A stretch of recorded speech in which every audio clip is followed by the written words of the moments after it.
Good morning students. आज का हमारा लेसन है introduction to the parliamentary system civics lesson number 1। ठीक है, तो चलो मैं स्टार्ट कर देती हूँ।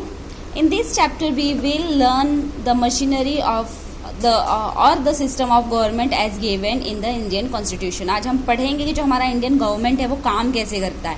ठीक है, तो जो भी हमारे इंडियन कॉन्स्टिट्यूशन में लिखा है उसके अकॉर्डिंगली हमारा गवर्नमेंट का जो सिस्टम है वो काम कैसे करता है उसके बारे में हम पढ़ेंगे। ठीक है, तो have you thought of this, वो आप लोग को कर लेना बाद में, या उस पर वो मैं बाद में एक्सप्लेन करूँगी आप लोगों को। पहले चैप्टर देखते हैं हम लोग। These questions would lead us to conclude that every country has a different form of government. Before we go ahead to understand different types of government system, let us get information about the main branches of government. ठीक है, तो ये हमेशा हम लोग सोचते हैं ना कि कैसे काम होता है, कैसे देश चलता है, और हर अलग अलग कंट्री का अलग अलग गवर्नमेंट होता है। ठीक है, हर देश में अलग अलग गवर्नमेंट होता है। जैसे अपना इंडिया का गवर्नमेंट है, वैसे यूएस का अपना गवर्नमेंट है, वैसे चाइना का, वैसे पाकिस्तान का, वैसे आप हर देश में जितने भी देश हैं उनका सबका अलग अलग गवर्नमेंट होता है। ठीक है, तो ये हम जानेंगे कि मेन ब्रांचेस क्या क्या हैं गवर्नमेंट की, कैसे काम करती है गवर्नमेंट एक पर्टिकुलर कंट्री में। ठीक है, the function of the legislator is to make laws. जो लेजिस्लेटर डिपार्टमेंट है उनका फंक्शन क्या होता है? लॉज बनाना। किसी भी कंट्री में कैसे लॉज होने चाहिए, क्या फॉलो अप रहना चाहिए, कैसे रूल्स रेगुलेशंस बनाने चाहिए, ये डिपार्टमेंट कौन सा, ये सब कौन बनाता है? लेजिस्लेटर बनाता है। ठीक है, वो डिपार्टमेंट ही बनाता है कि कैसे भी लॉ बनाने हैं और उस पर काम करना ज़रूरी होता है। The executive implements the law and judiciary provides the justice. तो जो लेजिस्लेटर वो लॉज बनाते हैं, और जो एग्जीक्यूटिव होते हैं पार्लियामेंट के वो ये करते हैं कि ये जो लॉ है ये पूरी तरह से फुलफिल की जाए, लोगों तक ये लॉ पहुँचे, लोग सही तरीके से फॉलो करें। और जो जुडिशरी सिस्टम होती है, जो जैसे हमको न्याय दिलाने के लिए वो काम करती है जुडिशरी सिस्टम। अगर हम किसी चीज़ से सेटिस्फाइड नहीं हैं, हमको ऐसा लगता है कि ये चीज़ हमारे साथ नाइंसाफ़ी हो रही है, तो हम कहाँ किसको अप्लाई कर सकते हैं? कोर्ट में जाके अप्लाई कर सकते हैं, वहाँ पे हमें जस्टिस मिलता है। ठीक है, तो ये सारे हमारे फंक्शंस हैं।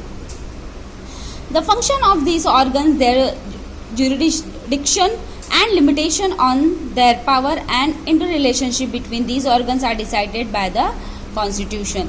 तो ये सारे फंक्शन जो है, जुडिशरी सिस्टम हो गए, रूल्स रेगुलेशन, लॉज हो गए, इन सारे चीज़ें के जो रिलेशन है, जो एक दूसरे से ये जुड़े हुए रहते हैं, ये किसने डिसाइड किया है कि ये गवर्नमेंट ऐसी होनी चाहिए, इसका काम ऐसा होना चाहिए, वो किसने डिसाइड किया है? हमारे कॉन्स्टिट्यूशन ने। कॉन्स्टिट्यूशन मतलब जिसमें हमारे देश का पूरा रूल्स रेगुलेशन, हमारा पूरा संविधान उसमें लिखा गया है कि कैसे हमें देश चलाना है, क्या क्या चीज़ें हैं, कैसे रूल्स हैं, क्या फॉलो करना है, क्या लिमिटेशंस हैं हमारे, वो सारा कुछ। ठीक है, it is the nature of the interrelationship that determines the system of government adopt in a particular country. There are two main types of government system that are followed. ठीक है, तो मेन टाइप्स हैं अपने government system के जो हम follow करते हैं अभी। क्या है? एक है पार्लियामेंट्री सिस्टम, दूसरा है प्रेसिडेंशियल सिस्टम। ठीक है, तो हमारे दो मेन टाइप्स हैं गवर्नमेंट सिस्टम के। अगर आपको फिलअप्स वगैरह में पूछता है या मैचअप में आता है तो गवर्नमेंट सिस्टम के दो टाइप्स है, that is parliamentary system and presidential system. तो पहले आज हम पढ़ेंगे पार्लियामेंट्री सिस्टम।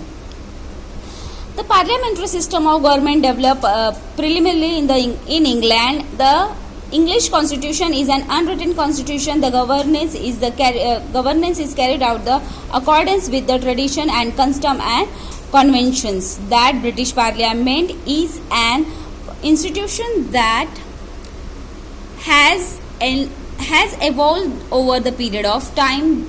ठीक है, तो यहाँ पे कहा जा रहा है ये पॉइंट में कि जो पार्लियामेंट्री सिस्टम हमारा है ये किससे हमने ये अडॉप्ट किया, ये चीज़ अंग्रेज़ों से। जो जब अंग्रेज़ हमारे यहाँ, इंग्लैंड के लोग थे हमारे यहाँ, तो उन्होंने जो अपना कॉन्स्टिट्यूशन बनाया था उससे कुछ चीज़ें हमने क्या किया है? अडॉप्ट किया है। हमारा कॉन्स्टिट्यूशन जो है रिटन है, लेकिन इंग्लैंड ब्रिटिश का जो कॉन्स्टिट्यूशन था वो अनरिटन था। वो मतलब वर्बली बोल के वो लोग फॉलो करते थे, वो लोग कुछ लिख के नहीं रखे थे। लेकिन हमारा जो कॉन्स्टिट्यूशन है वो एक रिटन है, मतलब लिखा हुआ है। ठीक है, Okay. The parliamentary system of the government having the roots in parliament considered as a contribution of England. तो जो भी हमारा पार्लियामेंट्री सिस्टम में जो भी थोड़े बहुत और भी जो रूल्स रेगुलेशंस हैं हमारे, उसको कंसीडर किया जाता है कि वो हमने कहाँ से अडॉप्ट किया है, इंग्लैंड कॉन्स्टिट्यूशन, इंग्लैंड का कॉन्स्टिट्यूशन है, जो ब्रिटिशर्स के रूल्स रेगुलेशन थे, थोड़े रूल्स रेगुलेशन उनके हम आज भी फॉलो करते हैं, आज भी उनको अपने कॉन्स्टिट्यूशन में अडॉप्ट किया हुआ है. We can see some broad similarities in the parliamentary system of England and parliamentary system of India.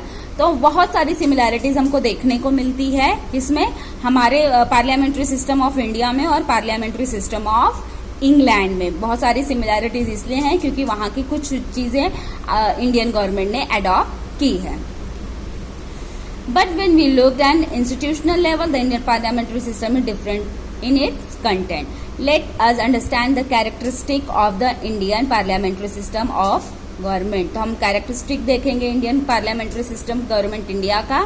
ठीक है, तो फर्स्ट पॉइंट है, the parliamentary is a system of governance. The legislator of the central government is known as the parliament. Central government कोई क्या कहा जाता है, the legislator of, जो लेजिस्लेटर होते हैं जो लॉज वगैरह बनाते हैं, तो उनको जो सेंट्रल गवर्नमेंट में थे और उनको उन्हीं को क्या कहा जाता है, पार्लियामेंट. जैसे हमारा पार्लियामेंट का भी दिल्ली में.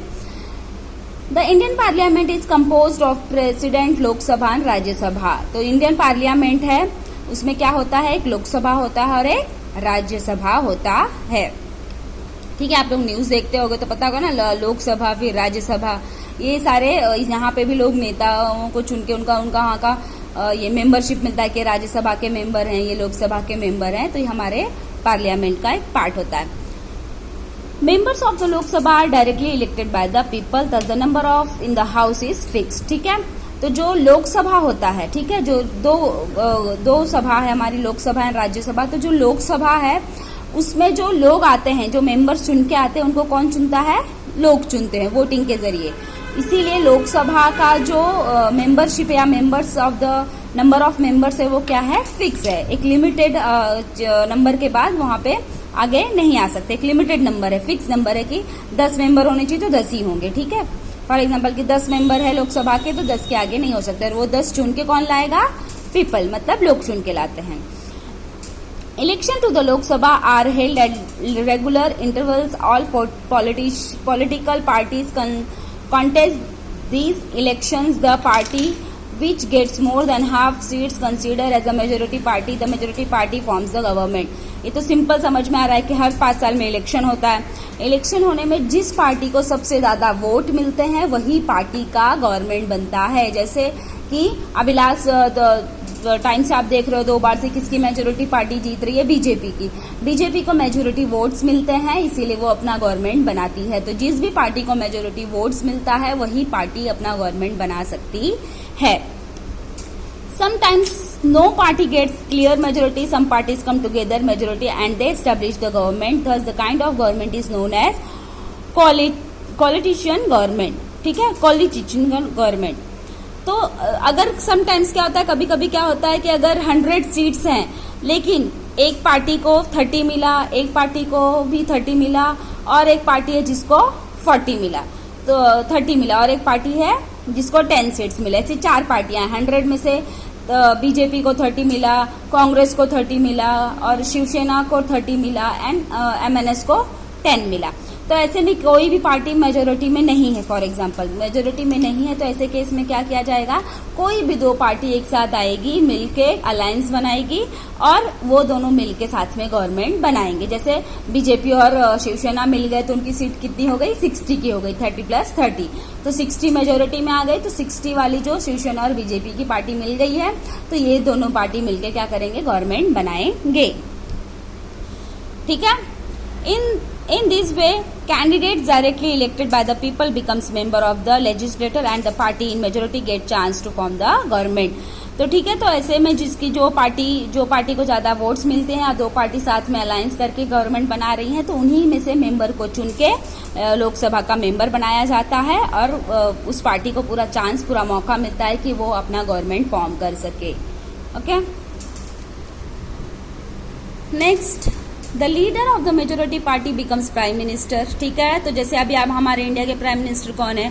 मिस्टर नरेंद्र मोदी। तो क्यों मोदी जी क्यों बने प्राइम मिनिस्टर? क्योंकि उनकी मेजोरिटी, उनकी पार्टी जीत गई मेजोरिटी से, और वो अपने ग्रुप के, अपने पार्टी के क्या थे? लीडर थे, इसलिए उनको क्या बनाया गया? Prime minister. He and she select the candidates of ministerial position from among his and her colleagues। ठीक है, तो जैसे जो लीडर है वो प्राइम मिनिस्टर बन गया, जो पार्टी जीतती है वो पार्टी का लीडर प्राइम मिनिस्टर बना दिया जाता है। उसके बाद प्राइम मिनिस्टर डिसाइड करता है कि उसे अपने पार्टी में से किसको किसको क्या क्या पोजीशन देना है। The Prime Minister and the Council of Ministers chosen by the Prime Minister together form the executive in the parliamentary system government। तो जो पार्लियामेंट्री सिस्टम गवर्नमेंट के जो एग्जीक्यूटिव होते हैं उनको कौन चुन के लाता है? Prime minister and council of minister. ये दोनों चूज करके लाते हैं कि इनको हमें एग्जीक्यूटिव बनाना है। कहाँ का? पार्लियामेंट का। तो जो एग्जीक्यूटिव होते हैं उनके ड्यूअल रिस्पॉन्सिबिलिटीज होती है, उनके दो काम होते हैं। पहला काम ये होता है कि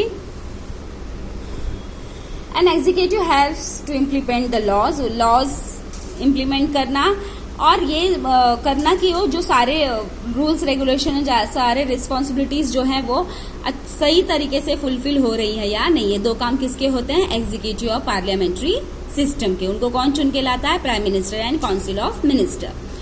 The Prime Minister and the Council of Ministers is responsible to the legislator for all their actions and policies. It means that Council of Ministers has to work with legislator. It is the reason that parliamentary system is known as responsible system of government. Another distinct characteristic of parliamentary system of government, collective responsibility। ठीक है, तो जो prime minister और council minister हैं ये हर चीजों के लिए रिस्पॉन्सिबल होते हैं, और इनको किससे के साथ काम करना पड़ता है? लेजिस्लेटर के साथ। जो पार्लियामेंट्री सिस्टम का है, जो रूल्स एंड रेगुलेशन, जो लॉज बनाता है, लेजिस्लेटर का फंक्शन ही होता है कि वो लॉज बनाते। तो उनके साथ मिलके काम कौन करता है? हमारे prime minister and council of minister. तो किसी भी चीज के लिए, किसी भी देश में कुछ हो रहा है, कोई भी प्रॉब्लम हो रही है, कुछ भी हो रहा है, तो उसके लिए रिस्पॉन्सिबल इनके ऊपर ही रिस्पॉन्सिबिलिटीज होती है, और इनसे ही क्वेश्चन आंसर किया जाता है। इसीलिए इनको पार्लियामेंट्री सिस्टम को एक रिस्पॉन्सिबल सिस्टम ऑफ गवर्नमेंट भी कहा जाता है। Decision taken by ministry department is considered as a decision of the government. तो ये डिपार्टमेंट, जो भी मिनिस्ट्री जो भी डिसीजन ले लेती है, तो इसको ऐसा कंसिडर किया जाता है कि ये गवर्नमेंट का डिसीजन है, क्योंकि वो एक दूसरे के साथ मिलकर काम करते हैं। The entire council of ministers are responsible for the decision. फिर जो भी डिसीजन एक बार ले लिया गया, वो डिसीजन के सारे रिस्पॉन्सिबल कौन कौन होते हैं? जो काउंसिल मिनिस्टर्स होते हैं वो, क्योंकि वो सब साथ में बैठ के काम करते हैं, साथ में रूल्स, साथ में लॉज बनाते हैं। तो उसका अगर अच्छा इफेक्ट हो रहा है तो भी सारा क्रेडिट, सारा रिस्पॉन्सिबिलिटीज जो है काउंसिल ऑफ मिनिस्टर्स के ऊपर होता है। अगर उसका बुरा असर हो रहा है तो उसके लिए भी रिस्पॉन्सिबल सेम मिनिस्ट्री है या department of the government system जो होता है वो होते हैं। जैसे बहुत सारे आप देखे होंगे कि जब मोदी प्राइम मिनिस्टर बने, मोदी जी, तो उन्होंने बहुत सारे रूल्स अलग अलग बनाए, बहुत सारी चीजें हटा दी। कश्मीर में आप ले लो कि 370 हटा दिया गया। तो ये सब कुछ जो होता है, ये सारे लॉज वगैरह जो बनाए जाते हैं, नई चीजें बनाई जाती हैं, ये council minister, prime minister, legislator of the government के साथ ये लोग मिलकर करते हैं। हर चीज के लिए इनको रिस्पॉन्सिबल माना जाता है। इसीलिए कुछ भी होता है तो इनसे क्वेरी की जाती है कि देश में ऐसा क्यों हो रहा है, पाकिस्तान हमसे लड़ रहा है तो हम उनका जवाब कब देंगे। तो ये सारा कुछ उनके ऊपर रिस्पॉन्सिबिलिटीज उनके ऊपर होती है, और वो उसके अकॉर्डिंगली काम करते हैं। नेक्स्ट है, in the parliamentary system the executive is depend upon the confidence of the legislator in them. These mean that Council of Ministers remains power till enjoy the support confidence with legislator. If legislator feels that an executive does not work according to his wishes, it removes the executive from power, posting non-confidence motion against the executive. No confidence motion is an effective tool keeping a check over the executive. ठीक है। तो parliamentary system में जो executive होते हैं, executive कौन चुन के लाता है? हमारे prime minister and council of minister. तो जो एग्जीक्यूटिव चुन के लाते हैं तो इसको भी मिलके किसके साथ काम करना पड़ता है? लेजिस्लेटर के साथ। लेकिन जो लेजिस्लेटर डिपार्टमेंट होता है, अगर उनको लगता है कि एग्जीक्यूटिव हमारे अकॉर्डिंगली काम नहीं करता है तो उसको वो लोग वहां से हटा सकते हैं, निकाल सकते हैं, उनको पूरा राइट होता है। ठीक है।